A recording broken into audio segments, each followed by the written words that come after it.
자, 오늘 우리에게 주신 하나님 말씀 마태복음 7장 24절부터 27절까지의 말씀입니다. 오늘 우리가 읽은 이 말씀을 우리 교인들 가운데 모르는 사람은 아마 아무도 없을 겁니다. 물론 그 이해하는 것이 다르기는 해도 예수 안 믿는, 교회 안 다니는 사람들도 이 말씀은 익히 알고 있는 내용일 것입니다. 다 알고 있는 내용인데요. 그런데 또 한편으로 가장 많이 오해하고 있는 구절이기도 합니다. 다들 자기식으로 해석을 하다 보니까 이 하나님 말씀이 여러 가지 오해를 만들어내는 건데요. 그 중에 한 가지, 보통 성도들이 이 말씀을 읽으면서 고개를 끄덕이지요. 맞아.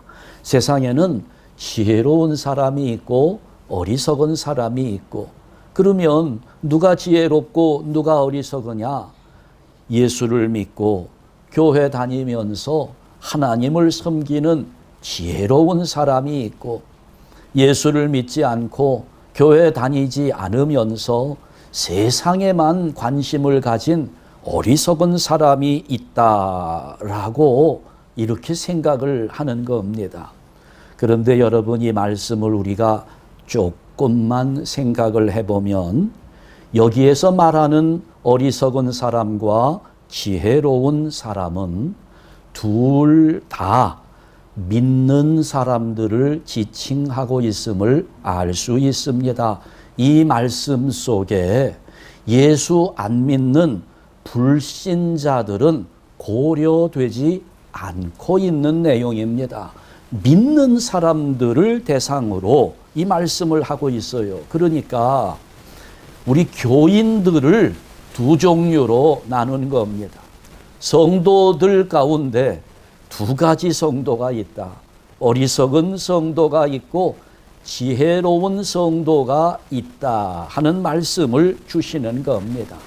자, 여기 지금 어리석은 사람들, 지혜로운 사람들 둘 사이에 공통점이 있고요, 차이점이 있습니다. 먼저 공통점부터 찾아보죠. 자, 24절을 보면 24절 말씀은 지혜로운 사람에 대한 말씀입니다. 지혜로운 사람, 그러므로 누구든지 나의 이 말을 듣고. 자, 26절 말씀은 어리석은 사람에 대한 설명이죠. 어리석은 사람, 나의 이 말을 듣고. 똑같습니다. 둘 다 말씀을 들은 사람들입니다. 하나님의 말씀을, 주님의 말씀을 들었다는 거예요. 지혜로운 사람도 어리석은 사람도 말씀을 들었습니다. 그러면 차이점은 어디에 있을까요? 24절을 보니까 행하는 자가 지혜로운 사람이다. 어리석은 사람은 어떻습니까? 행하지 아니하는 자. 이 차이가 있다는 거예요. 그러니까 모두가 하나님 말씀을 들어요. 그런데 말씀을 들은 대로 행하느냐, 행하지 않느냐, 여기에서 차이가 생겨나는데 어떤 차이가 있다고요? 집을 지을 때 반석 위에 든든하게 집을 짓는 자, 그리고 모래 위에 허술하게 집을 짓는 자의 차이가 난다는 겁니다. 겉으로 볼 때는 비슷합니다. 모래 위에 지은 집도 그럴듯하게 보일 수 있어요. 그러나 보이지 않는 곳에서 차이가 나는 겁니다. 기초가 반석 위에 있느냐, 모래 위에 있느냐, 결과는 우리가 충분히 상상할 수 있지요. 어떻게 됩니까? 비가 오고 창수가 나고 바람이 불어 그 집에 부딪힐 때 모래 위에 지은 집은 어떻게 될까요? 무너져 내리는 겁니다. 어리석은 자가 지은 집이라는 거지요. 오늘 우리 가운데 똑같은 모습들이 드러나고 있어요. 지금 다 같이 예배하고 있습니다. 똑같은 예배당에서 똑같은 예배 시간에 참여해서 같이 예배를 드리고 있어요. 그러나 여기 이렇게 예배에 참석은 같이 하고 있지만 신앙에는 별 관심이 없고 하나님이 계신지 안 계신지 믿어지지도 않고 의심만 자꾸 쌓이면서 성경 말씀 앞에서 강단에서 설교하는 내용들 이게 다 거짓말같이 느껴지는 사람들이 있는가 하면 교회에서 주어지는 말씀들 그것을 들으면서 듣는 대로 믿고 순종하며 사는 그런 교인들도 있다는 겁니다. 그러니까 우리 눈으로 볼 때 똑같은 집이 두 개 서 있다 할지라도 이걸 똑같이 볼 수 없는 것은 반석 위에 있느냐 모래 위에 있느냐의 차이가 있는 것처럼 우리가 다 같이 예배를 드리고 있다 할지라도 오늘 우리 믿음의 기초가 어디에 있느냐에 따라서 우리들 중에도 지혜로운 사람이 있기도 하지만 어리석은 사람도 있을 수 있다는 겁니다. 그러니 교회 출석이 신앙의 다일 수 없다는 말씀입니다. 여러분은 어떻습니까? 지혜로운 자가 되기를 원합니까? 어리석은 자가 되기를 원합니까? 물어보나 마나 모두가 지혜로운 사람으로 살기를 원할 겁니다. 저도 그러기를 원하고 있어요. 그러면 자 우리 한샘교회 교인들이 다 지혜로운 사람으로 살아야 될 텐데요. 그러면 어떻게 해야 지혜로운 자로 살 수 있는 것일까? 충분히 여러분들이 만들어낼 수 있는 논리입니다. 오늘 이 말씀을 우리가 조금만 깊이 묵상해도 지혜로운 자로 살아가려면 어떻게 해야 되는지를 우리가 충분히 결론 낼 수 있어요. 제가 설명하지 않아도 여러분 이미 결론이 나고 있을 겁니다. 첫 번째, 하나님의 말씀을 어떻게 해야 될까요? 들어야 된다는 겁니다. 하나님 말씀을 듣는 자가 되어야 합니다. 우리가 신앙생활을 하는 중에 하나님의 음성을 듣는 것은 대단히 중요합니다. 그러면 그 하나님의 음성을 어떻게 들을 수 있겠나? 어때요? 여러분은 하나님 음성이 들리나요? 어떤 분들은 하나님 음성이 매일매일 들린대요. 무슨 일 할 때마다 하나님이 직접 다 가르쳐 주신다는 거예요. 어떤 분은 그러더라고요. 오늘 중요한 모임이 있어서 양복을 입고 오래간만에 넥타이를 메고 나오는데 넥타이를 딱 메고 거울 앞에서 보니까 자기가 볼 때는 그럴듯하게 보이고 시간이 조금 남아서 이제 그 모임 가기 전에 커피 한 잔을 딱 마시는데 그때 하나님이 음성을 들려주시는데 야 누구야 너는 지금 그 양복에 그 넥타이가 어울린다고 생각하니? 바꿔 매라. 그래가지고 그분은 넥타이를 바꿔 맸대요. 그리고 그걸 또 자랑스럽게 이야기하더라고요.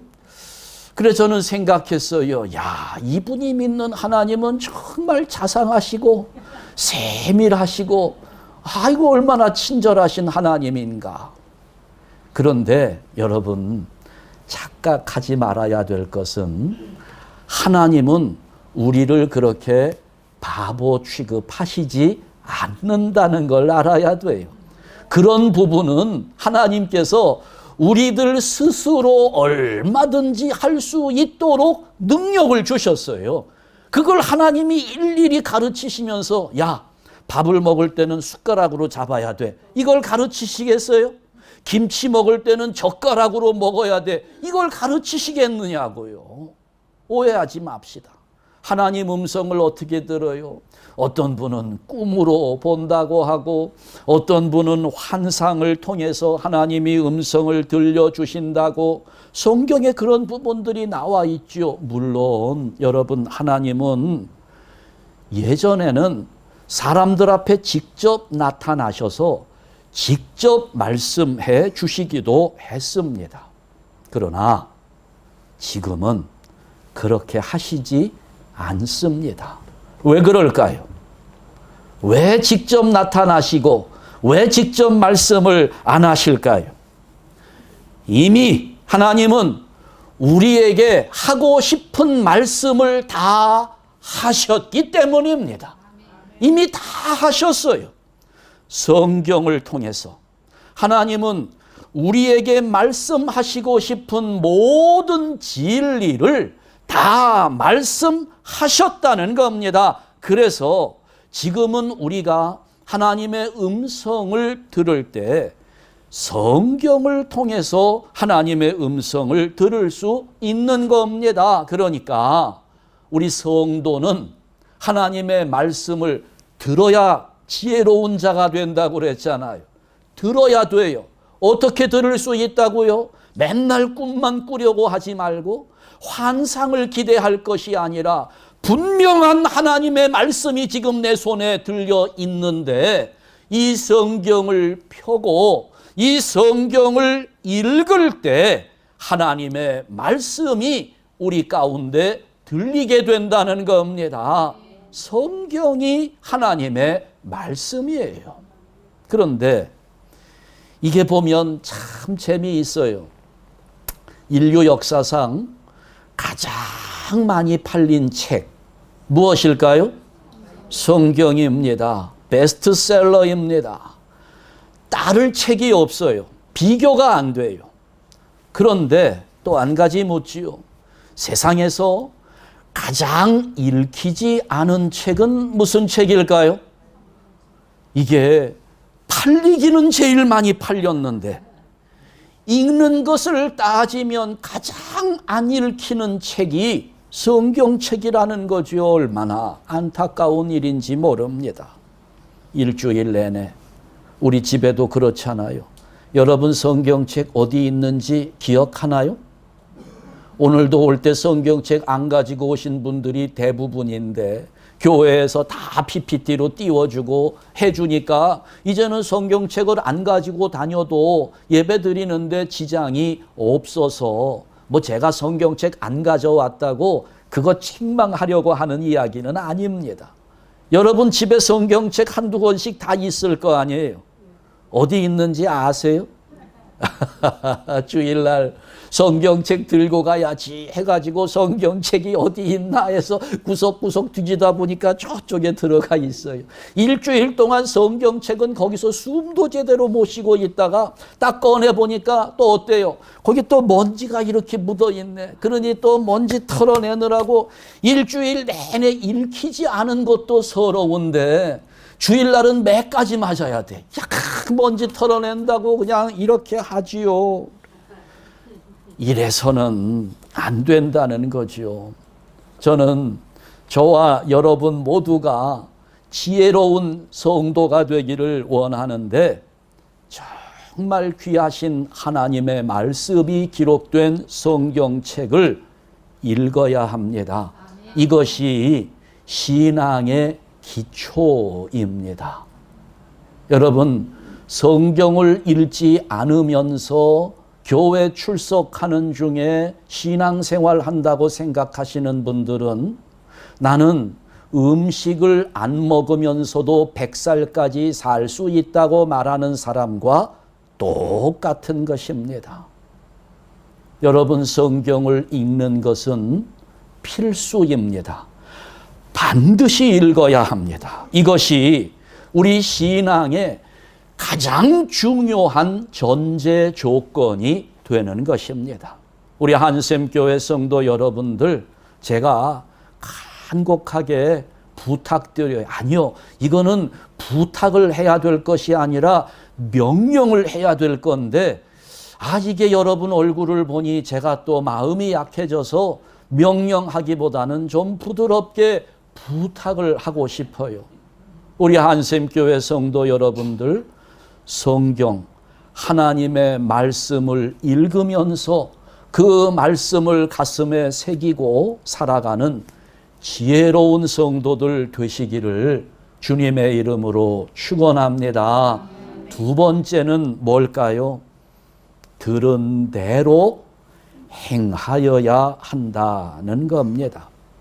성경을 읽었는데 삶에 하나도 적용되지 않는다면 그게 어리석은 자가 되는 겁니다. 우리는 말씀을 듣고 깨닫고 그대로 행하는 자가 되어야 합니다. 여러분, 들은 것만 가지고는 천국에 못 가요.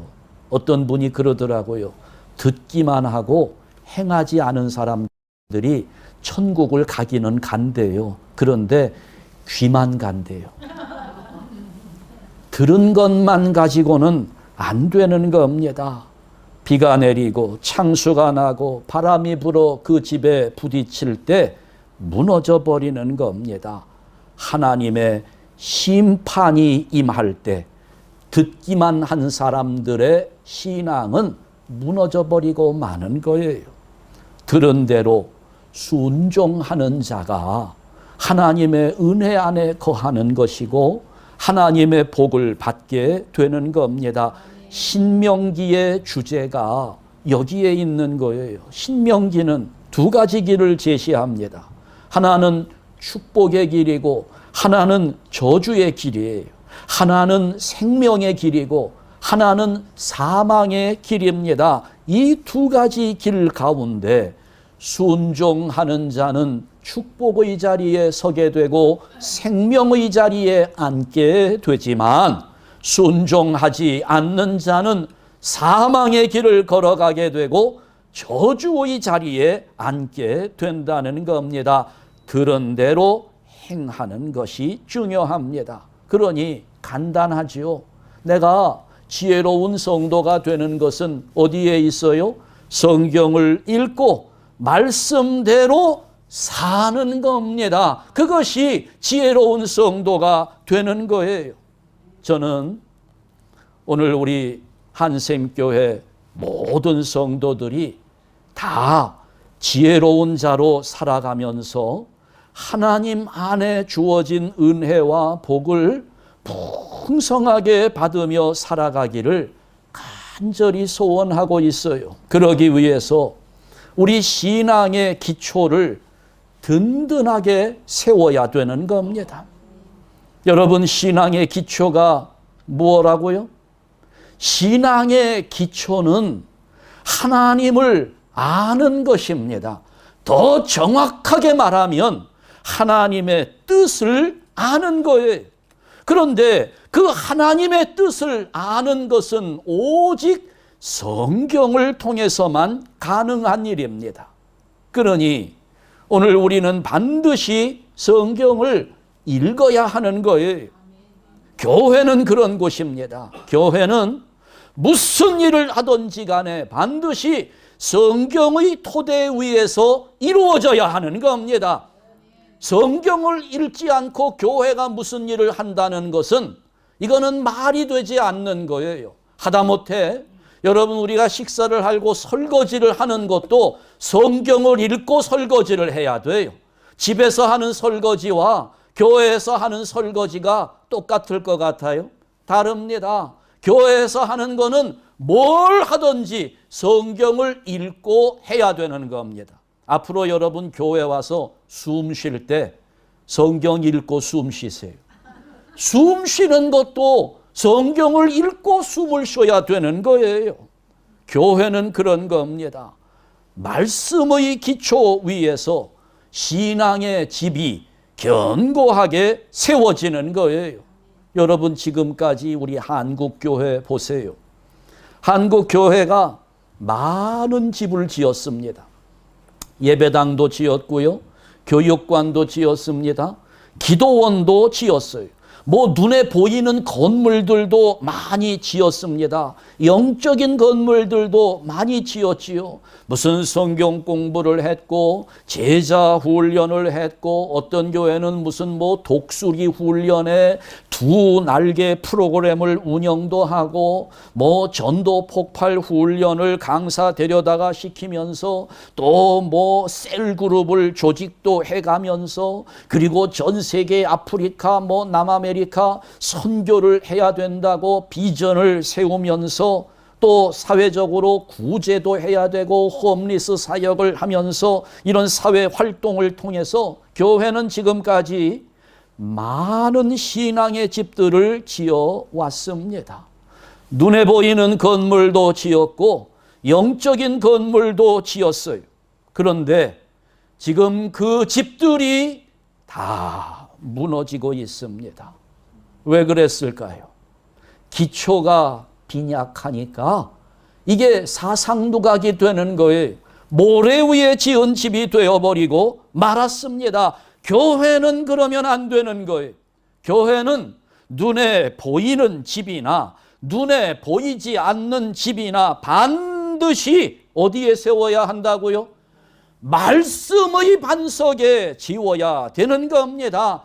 무슨 일을 하든지 우리는 먼저 말씀을 읽고 그 말씀에서 하나님의 뜻을 깨닫고 그리고 나서 이 일을 해야 되는 겁니다. 그런데 지금까지 많은 교인들이 성경을 읽지 않았어요. 그러면서 하나님의 일을 하겠다고 합니다. 이거는 말이 안 되는 거예요. 성경을 읽지 않고 하나님의 일은 하겠다. 이거는 앞뒤가 맥락이 맞지를 않습니다. 하나님의 일을 하려면 반드시 성경을 읽어야 하나님의 뜻을 알 수 있고 하나님의 뜻을 알아야 하나님의 일을 하게 되는 겁니다. 그런데 이걸 그렇게 하지 않았으니 다 무너져 내리는 겁니다. 무너질 수밖에 없어요. 여러분 가운데 영성훈련 몇 번씩 다녀오신 적 있으신 분들 있을 거예요. 제가 이렇게 영성훈련 받는 분들 보니까 그냥 영성훈련만 받아요. 성경을 안 읽습니다. 그러니까 어떻게 될까요?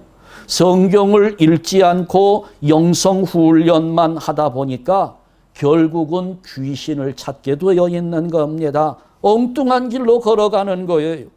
아니 심지어는 성경 공부를 하는데도 성경은 안 읽고 그 성경 공부 강사가 하는 말만 들어요.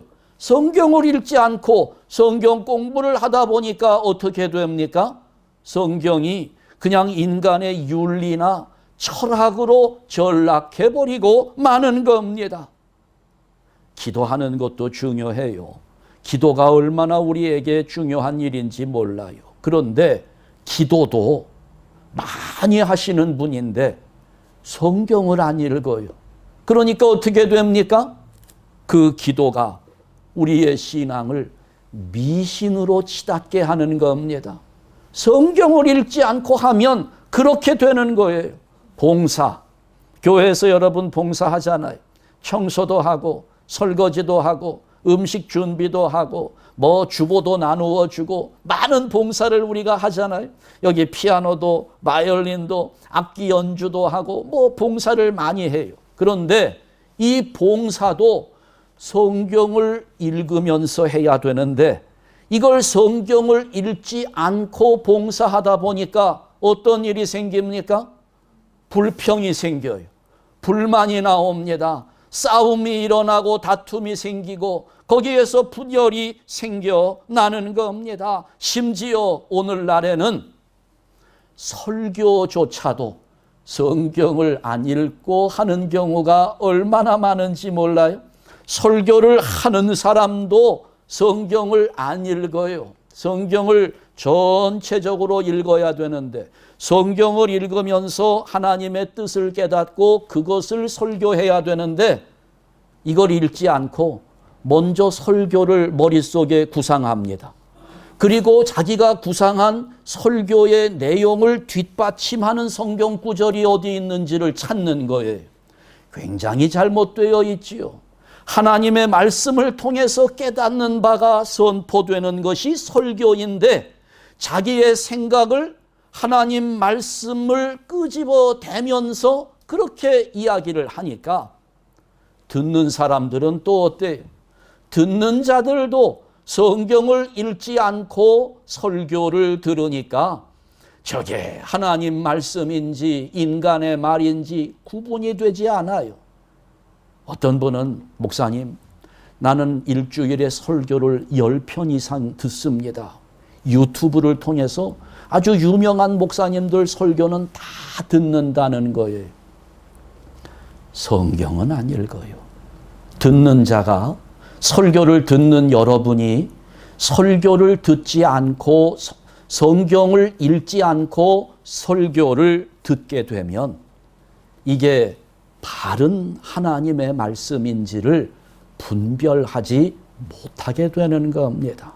설교를 외치는 것도 설교를 받아들이는 것도 성경을 읽으면서 이 일들을 감당해야 되는데 이게 그렇지를 않으니까 이게 교회 안에 하나님의 뜻과는 전혀 상관이 없는 엉뚱한 소리들이 난무하고 이게 도대체 교회 설교인지 건강 강의인지 이게 하나님 말씀을 전하는 것인지 아니면 재테크의 방법을 설명하는 것인지 이런 것들 여러분 하나님의 말씀과 만담을 구별할 줄 알아야 돼요. 많은 사람들이 들으면서 재미있으면 은혜 받았다고 하죠. 웃기는 말 해주면 그것이 또 은혜가 된다고 이야기합니다. 여러분 그렇지 않아요. 그러다 보니 지금 교회 안에 괴물 신앙들이 얼마나 많이 생겨나고 그 괴물 신앙의 이단들이 여기저기에서 성도들을 난도질하며 농락하고 있는데도 교회가 속수무책 아무것도 하지 못하고 있는 겁니다. 이유는 하나예요. 하나님의 말씀을 읽지 않고 있기 때문입니다. 모르니까. 예전에는 이 성경을 읽는 것이 참 자연스럽게 이루어졌는데 요즘에는 이게 왜 이렇게 어려운 일이 되었는지 안타깝기 짝이 없어요. 제가 어렸을 때를 설교를 준비하면서요. 어렸을 때를 한번 생각해 봤습니다. 유년부 초등학교 다니던 시절 매주 가면 출석을 불러요. 출석을 부르면 딱 체크를 하고 그러면 또 요절을 암송해야 돼요. 요절을 암송하면 또 딱 그다음에 또 헌금을 내는 것도 검사를 했어요. 그러면 헌금을 내면 거기 헌금 얼마였다고 딱 표시. 그러니까 주일날마다 성경을 그냥 매주 암송을 한 거예요. 그냥 그게 자연스러웠어요. 어렸을 때 불렀던 찬송이 하나 생각이 나서 설교하면서 여러분에게 소개를 좀 해야 되겠다 생각이 들었는데요. 혹시 여러분 아시는 분이 있을지 모르겠어요. 어렸을 때 제가 이 찬송을 얼마나 열심히 불렀는지 하여튼 목이 터져라고 이 찬송을 불렀는데요. 요거 한번 악보 좀 해줘 보세요. 이게 요즘은 거의 불려지지 않는 찬송입니다. 갈릴리 바다에서 고기 잡는 어부에게 나를 따르라 나를 따르라 사랑의 예수님이 부르셨다네. 갈릴리 어부들은 배와 금을 다 버리고 주님 따랐네 주님 따랐네 사랑의 예수님을 따라갔다네. 짓궂은 장난꾼 어린 우리들에게 나를 따르라 나를 따르라 사랑의 예수님이 부르신다네. 우리는 어떡할까 그렇지 주님 따르자 주님 따르자 예수님 말씀대로 살아나가자. 이 찬송이 딱 생각이 났는데요. 이 찬송이 얼마나 아름다운, 난 이 찬송을 만든, 작사한 그분이 정말 하나님의 큰 은혜를 받은 얼마나 훌륭한 설교입니까? 그러니까 저는 생각해 보니까 초등학교 제가 2학년 때인가 3학년 때 배웠는데요. 그때부터 저는 설교를 하고 다닌 거야. 이 찬송을 부르면서 다녔어요. 보세요. 1절, 2절 갈릴리 바다에서 고기 잡는 어부에게 예수님이 부르셨잖아요. 나를 따르라, 나를 따라. 이들은 배와 금을 다 버리고 이제 따랐어요. 성경의 내용이 그대로 들어가 있잖아요. 3절 보세요. 짓궂은 장난꾼 어린 우리들에게 나를 따르라. 사랑의 예수님이 아니 말씀이 지금 나에게 적용되고 있어요. 말씀에 해석이 있고 말씀에 적용이 있고 4절 보세요. 우리는 어떡할까? 그렇지. 주님 따르자. 주님 따르자. 예수님 말씀대로 살아. 결단까지 있어요. 이보다 훌륭한 설교가 어디 있습니까? 어려서부터 이 말씀, 이 찬송을 여러분 그때 중등부 수련회, 고등부 수련회, 청년부 수련회 가잖아요. 그러면 밥 먹을 때마다 아침에는 무슨 구절 외우고 점심 때는 무슨 구절, 하루에 3구절씩 암송을 하지 않으면 밥을 안 줘요. 그 밥을 얻어먹기 위해서 그거 글 쓰고 이제 외워야 돼요. 이게 아주 너무 자연스러웠거든요. 성경 읽는 게. 그러다 보니까 제가 그랬어요. 중학교에 들어갔는데 그냥 성경을 쭉 읽어야 되겠다는 그런 생각이 들어요. 누가 시키지 않았거든요. 누가 성경 통독해야 된다고 말해준 적도 없어요. 그냥 앉아서 창세기부터 읽는데요. 쭉 소리내서 읽었어요. 소리내서 쭉 읽다가 보니까 이게 너무 어려워.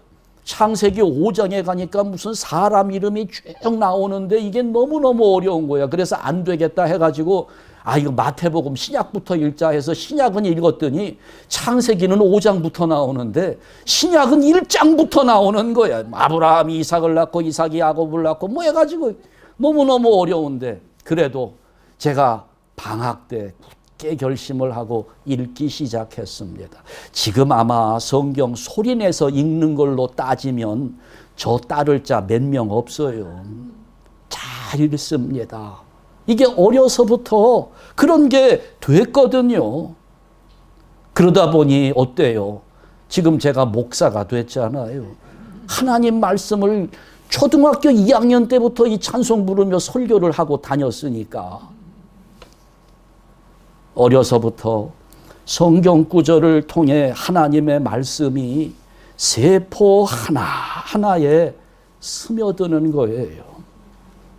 여러분, 주일날 교회 출석한 것만 가지고 내가 신앙생활하고 있다 이렇게 말하지 않기를 바랍니다.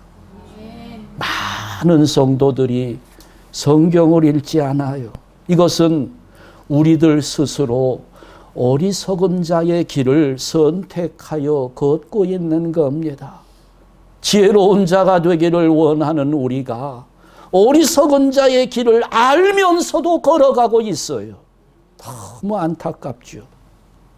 그래서 오늘 설교가 조금 길어질지도 몰라요. 오늘 저는 우리의 신앙적 기초를 든든하게 세우기 위해서 중대한 결심과 결정을 했습니다. 일단 우리 교회는 주일 예배와 새벽 기도회를 제외하고 모든 교회의 행사나 모임은 당분간 중단하겠습니다.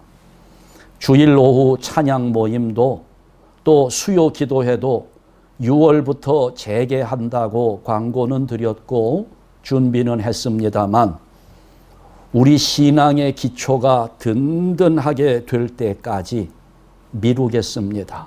그리고 우선은 성경을 통독하고 말씀을 암송하는 일에 집중하려고 합니다. 저는 여기에 여러분들이 다 동참해 주기를 간곡하게 부탁드립니다. 우리 한번 해봅시다. 오늘 설교의 제목을 제가 이렇게 정했어요. 5시간 헌신의 지혜라고 그랬습니다. 우리가 지혜로운 자가 되어야 하는데 우선은 시간 활용에 지혜로운 자가 되기를 원합니다. 5시간 헌신의 지혜. 일주일에 5시간을 믿음으로 헌신하자는 의미입니다. 일주일, 여러분 몇 시간인지 압니까? 하루는 몇 시간인가요? 24시간 곱하기 7 하면 168시간입니다. 나에게 주어진 일주일 동안의 시간이 168시간인데 그 중에 5시간을 헌신하자는 거예요. 여러분 그러면 168시간에 5시간이면 몇 퍼센트가 되느냐?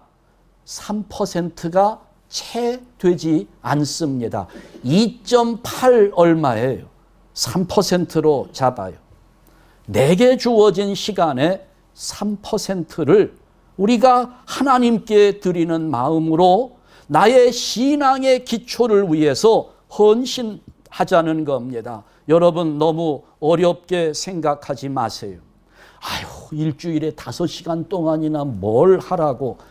이미 여러분들이 헌신하고 있는 부분이 많습니다. 우선 주일날 3시간을 헌신하는 겁니다. 이미 여러분 헌신하고 있잖아요.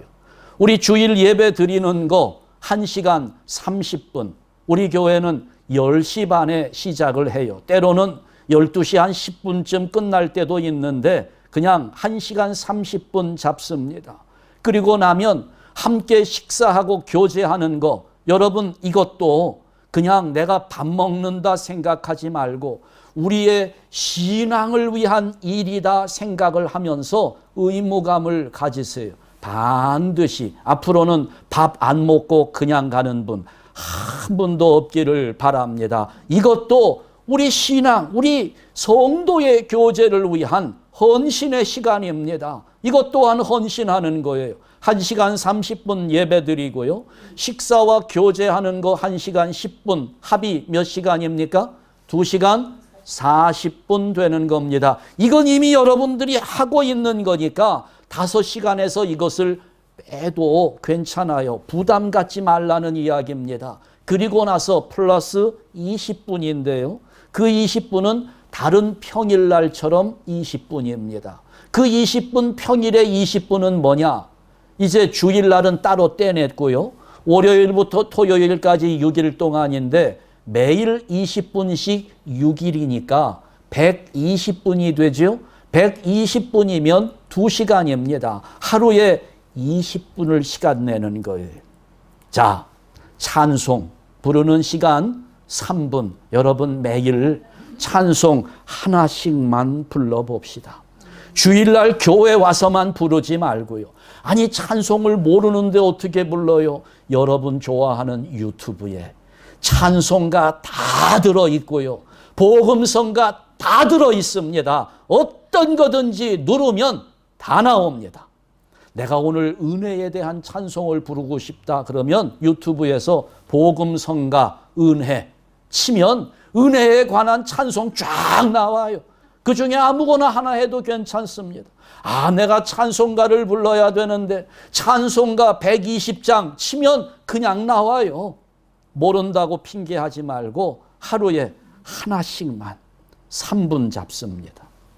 암송하잖아요. 우리 매주 암송하지요. 암송하는 거 2분 잡는데요. 제가 이거 다 외울 때까지 하라 이렇게 말하지 않잖아요. 하루에 3번씩만 읽으세요. 3번씩만 소리내서 읽으라고요. 외워지느냐 안 외워지느냐 이건 신경 쓰지 마세요. 읽기만 하세요. 그 시간이요. 3번 읽는데 걸리는 시간이 30초 걸립니다. 그걸 제가 2분 잡아드리는 거예요. 얼마나 제가 너그럽습니까? 30초짜리를 2분씩이나 잡아주는데 그러면 어떻게 해요? 4주 분량을 할 수 있는 이번 주 3번 매일 읽지요. 그 다음 주에는 이번 주 거 3번 읽고 그 다음 주 거 3번 읽고 그래봐야 1분 안 걸려요. 4개 할 수 있. 그렇게 한 달을 하게 되면 머리 나쁜 사람들이 머리로는 외워지지 않는데 입은 외우게 되는 거예요. 입에서 그 말씀이 나오는 겁니다. 자, 찬송 부르는 거 3분, 암송하는 거 2분, 그리고 우리 지금까지 성경 통독 이제 거의 다 했습니다. 작년 1월부터 시작해서 이제 6월 한 10일 정도면 다 끝나게 돼요. 잠시 쉬었다가 7월부터 7월 7일 월요일부터 다시 시작하게 될 텐데요.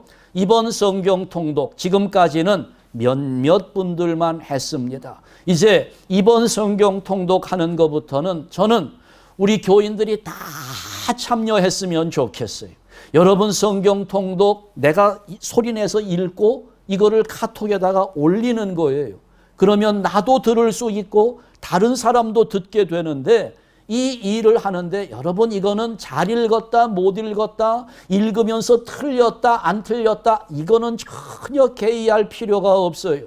내가 지금 성경을 읽고 있다고 하는 나의 삶의 태도를 증명해 주는 일이 되는 겁니다.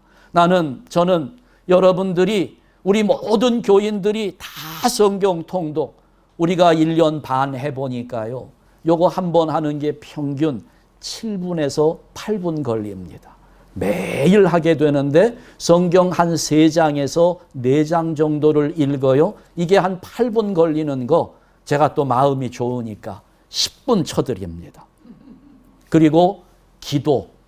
여러분 입을 열어서 마음으로만 기도하시지 말고 입을 열어서 기도할 줄 알아야 합니다. 이걸 5분 잡아드리는데요. 실제로 하는 시간은 1분이면 되는데 5분 잡아주는 거예요. 왜냐하면 이것도 이제 하다 보면 늘어나게 돼 있습니다. 우선은 주기도문 다 아시잖아요. 주기도문을 하시는 겁니다. 주기도문 원래 하시던 거 이제 조금 접어두시고 요즘 번역된 것이 있습니다. 우리 교회는 사도신경도 새번역으로 하고 있고 주기도문도 새번역으로 합니다. 새번역 주기도문을 하시는 거예요. 그리고 주기도문을 하신 후에 제가 우리 교회 공동 기도문을 만들었습니다. 한번 좀 띄워주시죠. 자, 그 다음 겁니다. 자, 우리 교회 공동 기도문입니다. 여러분 이거 제가 외우라고는 말하지만 부담 갖지 마세요. 일부러 외울 필요 없어요. 앞으로는 우리 교회 주일 예배를 비롯해서 새벽 기도회 시간 모든 시간마다 이것을 함께 기도할 겁니다. 여러분 이것은 하다 보면 외워질 거예요. 걱정하시지 말고 매일 한 번씩 소리내서 읽으시면 됩니다. 제가 이거 스티커 준비했거든요. 원하시는 분들 제가 붙여드릴게요. 여러분 성경이나 찬송에 제가 붙여드릴 수 있어요. 오늘 안 가져오신 분들 다음에 가져오세요. 스티커를 나눠드리면 가다가 잊어버리고 쓰레기통에 들어갈 수 있어서 제가 붙여드리려고 합니다. 성경책 가져오시면 다 붙여드리겠습니다. 자, 우리 다 같이 공동 기도문인데요. 다 함께 하나님 앞에 드립니다. 하나님 아버지 감사합니다. 우리 한샘 교회의 은혜가 넘치고 우리 자녀들이 기쁨으로 하나님을 섬기게 하옵소서. 오직 주만 바라보나이다. 날마다 주님의 말씀을 묵상하며 겸손한 모습으로 주님을 닮아가게 하옵소서. 내 안에 임재하시는 성령님께 나의 모든 인격을 다 맡깁니다. 나의 지성과 감정과 의지를 다스려 주시고 이 다스림에 순종하는 지혜를 허락하여 주시옵소서 하고 예수님 이름으로 기도합니다. 아멘은 넣었다가 제가 뺐습니다. 왜냐하면 여기에 여러분 기도가 더 첨가될 수 있고요. 하기 때문에 그거는 우리가 다 알잖아요. 그러니까 이 기도를 드리시고 예수님 이름으로 기도합니다. 아멘 하시면 돼요. 요거 쭉 읽는데요. 40초 정도 걸립니다. 주기도문 하는 거 한 30초 정도 걸려요. 그러면 1분 10초 기도인데 하다 보면 여러분 이거 입을 열어서 소리내서 하다 보면 여러분의 기도가 안에서 만들어지고 하나님께 고백되는 수준까지 올라가게 되리라고 생각합니다. 여러분 저는 그래서 여기에 집중하려고 합니다. 핑계하지 않았으면 좋겠어요. 내가 얼마나 바쁜데, 하루 종일 일하면 얼마나 힘이 드는데, 지는 목사니까 맨날 기도나 하고 성경이나 보고 그것만 하면 되니까 할 수 있지만, 아니 우리는 할 일이 얼마나 많은데 라고 생각하는 분들, 여러분 그렇지 않아요. 그렇지 않습니다. 제가 강단에서 제 아내 얘기 잘 안 하는데, 제 아내 여러분 지금 쓰리잡디입니다. 여러분보다 훨씬 바쁘고요, 훨씬 일 많이 합니다. 그래도 합니다. 하고 있어요. 기쁨으로 감당해요. 시간이 없다고 핑계하지 맙시다. 바쁘다고도 하지 마시고요, 힘들다고도 하지 마세요. 아무리 내가 아파도 하루 20분 낼 수 있어요. 그것도 넉넉 잡아준 거잖아요. 한 15분이면 되는 거예요. 한번 우리 해봅시다. 특히 여기 우리 젊은이들 함께 해주기를 간곡하게 부탁드립니다. 저는 이것이 우리 한샘 교회의 트렌드가 되기를 원하고 있어요. 어떻게 보면 좀 촌스럽죠. 유치합니다. 아니 무슨 교회 트렌드가 성경을 읽읍시다, 기도를 합시다. 아니 그런 거 하는 게 교회인데 무슨 교회가 그걸 목표로 세워가지고 하냐. 안 하잖아요. 우리가 쉬운 건데도, 기초적인 건데도, 단순한 건데도, 이것이 우리를 지혜로운 자로 만드는 것인데도 안 하고 있으니까 이걸 하자는 겁니다. 제가 어떤 목사님하고 이 문제를 놓고 간단하게 의논을 했어요. 그랬더니 그 목사님이 이 목사 그런 거나 해가지고 교회가 부흥되겠어? 이러시는 거예요. 여러분 저는 우리 교회 부흥 안 돼도 괜찮아요. 상관없습니다. 여러분들이 성경을 읽고 하나님의 뜻을 깨닫고 하나님 앞에 기도하면서 하나님과 소통하는 자로 살아가게 된다면 많은 사람 모이지 않아도 괜찮아요. 예배당 훌륭하게 안 지어도 괜찮습니다. 저는 그것으로 만족하고 저는 그것으로 하나님께 감사드릴 겁니다. 우리 한번 해봅시다.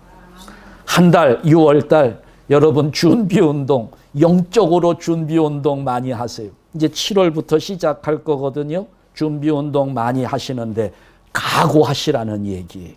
결단 한번 해봅시다. 내 이번에는 틀림없이 성경을 읽고 성경을 암송하고 내가 입을 열어서 하나님 앞에 기도할 수 있는 자.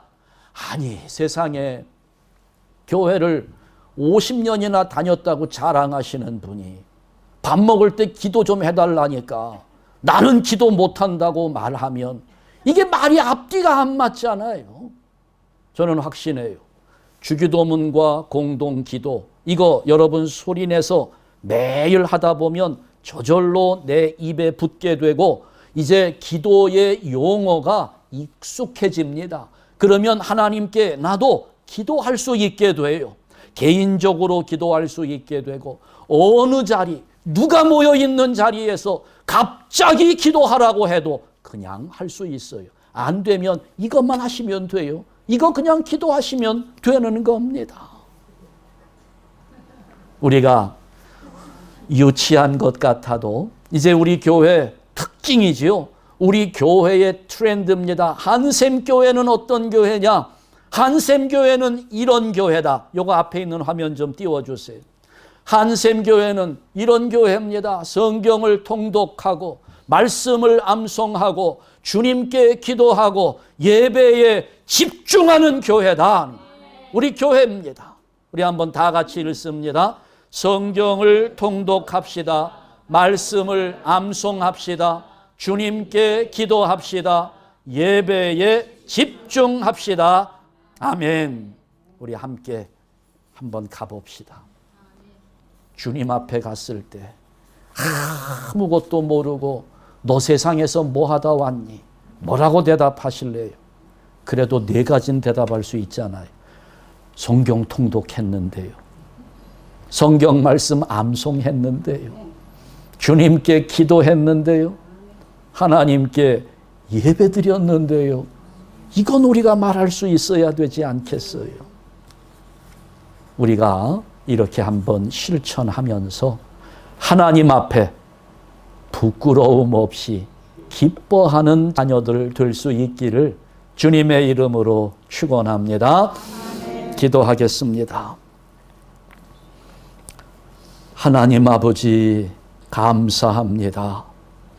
우리에게 베푸신 하나님 구원의 은혜는 한량없는데 오늘 그 하나님을 향한 우리의 헌신이 얼마나 보잘것없는지 부끄럽기 그지 없습니다.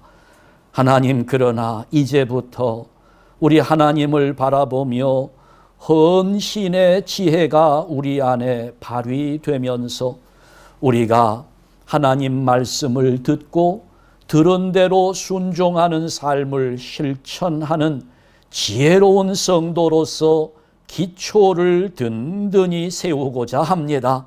하나님, 오늘 이제 우리 마음에 결단하도록 도와주시되 하나님 말씀인 성경을 통독하면서 성경 구절들을 암송하고 입술을 열어 하나님께 기도하면서 하나님께 예배하는 일에 집중하는 가운데 하나님과 소통하는 자로 이 땅을 살아가는 동안 하나님의 온갖 은혜와 복을 풍성하게 누리는 아름다운 성도들이 되도록 우리 한샘교회 성도들에게 은혜가 넘치게 하여 주시옵소서.